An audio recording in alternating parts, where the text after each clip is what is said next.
Mais d'abord, on commence par les audiences qui est sur le podium hier soir.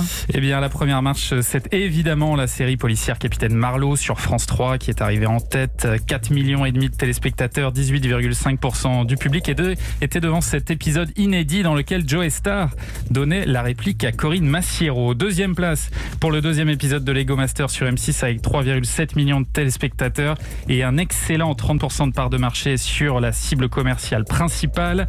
La comédie Débarquement immédiat sur TF1, c'est un petit peu craché avec 14% seulement du public. Et puis hier soir, je sais que ça vous intéresse, il y avait dans ce studio François Berléand et sa pièce de théâtre, Une heure de tranquillité sur France 2, ça a rassemblé 2 300 000 téléspectateurs, ça fait quand même une grande salle. Ah oui, c'est sûr. Culture Média.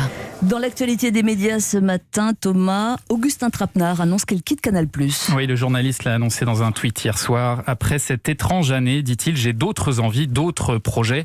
Celui qui s'était fait connaître du grand public en présentant une chronique dans le Grand Journal présentait encore 2 rendez-vous sur les chaînes du groupe, l'émission littéraire 21 cm et le Cercle, consacré au cinéma. Il dit que c'est avec émotion qu'il quittera Canal+ fin janvier, après quelques 10 ans au service de la chaîne, même si pour l'instant Augustin Trapenard refuse d'en dire plus sur les raisons de son départ. Le Parisien évoque des pressions sur le journaliste pour recevoir des auteurs maison dans son émission.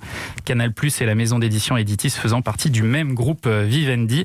Un salarié de la chaîne explique que le journaliste aurait voulu conserver sa liberté éditoriale, ce que Canal+ ne pouvait plus lui garantir.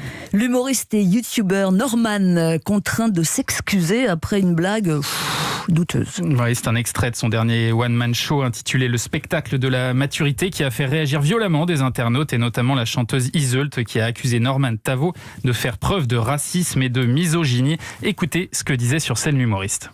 Alors, la dernière connerie qu'ils ont trouvée pour essayer de lutter contre le racisme, c'est dans le prochain James Bond qui est en train de tourner en ce moment au cinéma. Le prochain personnage de James Bond, enfin agent 007, sera incarné par une femme renois. Est-ce qu'on n'est pas en train d'aller trop loin dans la lutte contre le racisme là ? My name is Bond. Fatoumata Bond. Non, ça va pas du tout. Je suis pas d'accord. Voilà, alors devant l'ampleur des réactions, Norman a fini par réagir en postant une vidéo d'excuses et d'explications à ses quelques 6 millions d'abonnés sur Instagram. Je voulais revenir sur une blague de mon spectacle qui, clairement, est mal passée. Elle a choqué certaines personnes et c'était vraiment pas du tout le but. Donc je tiens sincèrement à m'en excuser. Je n'ai jamais voulu me moquer du prénom Fatoumata. Je voulais parler des studios de cinéma américains qui, parfois pour se donner bonne conscience, se la jouent antiracisme de façade. Voilà. Mais c'était mal amené, c'était maladroit. C'était pas une bonne idée. J'aurais pas dû la faire, vraiment je regrette. Ceci étant dit, on peut pas résumer un spectacle à une blague. Et quand je lis dans les commentaires ton spectacle est un spectacle raciste, comment vous dire ? Les gens qui disent ça n'ont tout simplement pas regardé mon spectacle et ne le feront pas parce qu'ils s'en foutent totalement. Mais c'est de la pure malhonnêteté intellectuelle.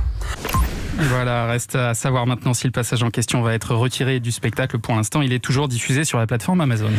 Dans ce journal des médias, également, Thomas, l'Union européenne qui réclame la libération immédiate d'une journaliste chinoise. Il s'agit de Zhang Zhan, journaliste citoyenne qui s'était rendue en février dernier à Wuhan pour montrer les conséquences de l'épidémie de Covid-19.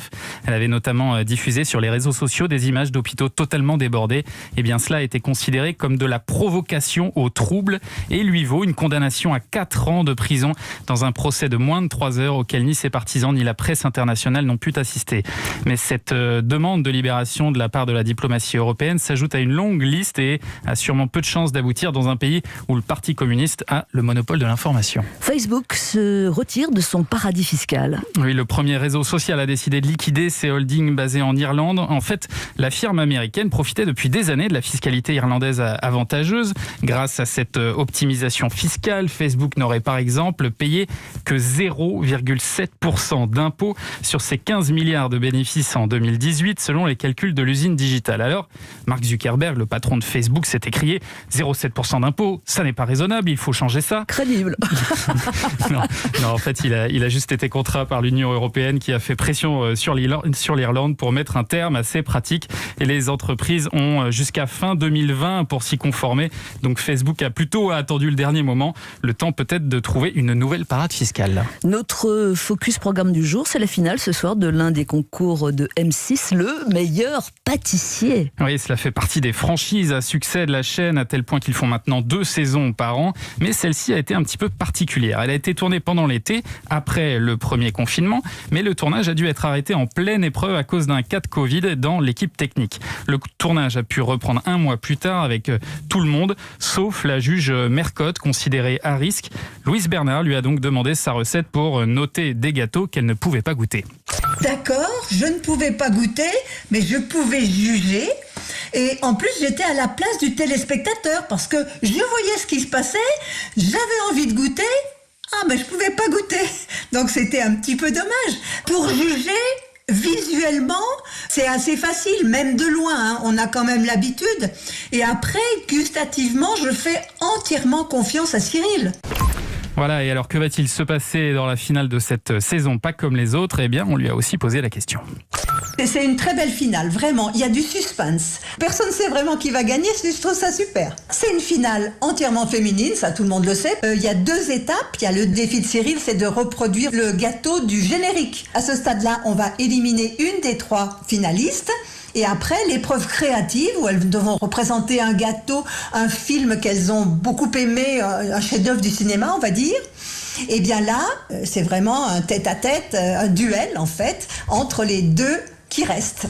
Voilà, le meilleur pâtissier, c'est ce soir à 21h05 sur M6. Et l'on termine avec la tendance capillaire de 2021 en une du quotidien britannique Daily Star. Oui, je ne pensais pas lire de mon vivant ce titre en une d'un journal, Return of the Mullet, le retour du mulet. Oui, la nuque longue, la nuquette, cette coupe de cheveux courte devant et longue derrière qui a lourdement sévi dans les années 70 et 80 est bien de retour. Cette coiffure lancée notamment par David Bowie, sublimée par le footballeur Chris Waddle, pourrait même être la tendance de l'année qui vient.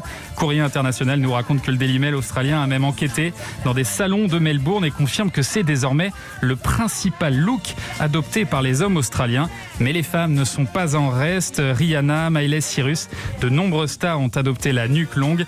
Et en France, Christine and the Queens s'y est mis. Donc le danger se rapproche. Soyons vraiment tous vigilants. C'est ensemble qu'on réussira à vaincre ce nouveau fléau. Ça vous irait bien, pourtant Thomas. Moi je vous imagine parfaitement. J'y travaille déjà. C'est ça. Merci beaucoup, à demain Thomas pour un nouveau journal des médias à suivre.